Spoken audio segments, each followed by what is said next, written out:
ഒക്കെ കെട്ടി ഈ രണ്ട് കൈയൊക്കെ കൂട്ടി, ഇല്ലെങ്കിലും ഇവൻ ഇറങ്ങി ഓടുന്നു. എനിക്കിന്ന് വരെ മനസ്സിലാകാത്തൊരു ലോജിക്കുണ്ട്.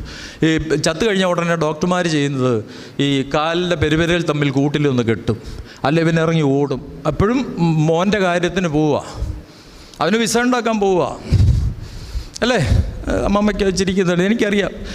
അല്ലെങ്കിൽ നമ്മൾ പൊക്കളയും. നമ്മുടെയൊക്കെ ലക്ഷ്യം ഇനി എന്തൊക്കെയോ വാരി കൂട്ടണം. നമുക്ക് ഒരു കാര്യം കൂടെ പറഞ്ഞേക്കാം, നമ്മൾ സമ്പാദിച്ചതിൻ്റെ 25% പോലും നമ്മൾ ഉപയോഗിക്കുന്നില്ല. നമ്മൾ സമ്പാദിച്ചു കൂട്ടിയതിൻ്റെ 25% പോലും നമ്മൾ ഉപയോഗിക്കുന്നില്ല. 75% ഇട്ടിട്ട പോകുന്ന എല്ലാ അച്ചായന്മാരും. നിങ്ങൾ എന്നേക്കാൾ കൂടുതൽ പത്രവും വായിക്കുന്ന ലോകത്തിലുള്ളവരുമൊക്കെ ആയി. ഇന്ത്യയിൽ ഏറ്റവും കൂടുതൽ അവകാശികളില്ലാത്ത ധനം കിടക്കുന്നത് തിരുവല്ലയിലും പത്തനംതിട്ടയിലുമാണ്. അത് എത്രയോ കോടിക്കണക്കിനാണ്. കഴിഞ്ഞ ദിവസം ഇവിടെ ആരോ പ്രസംഗിക്കുന്ന കേട്ടു, 1000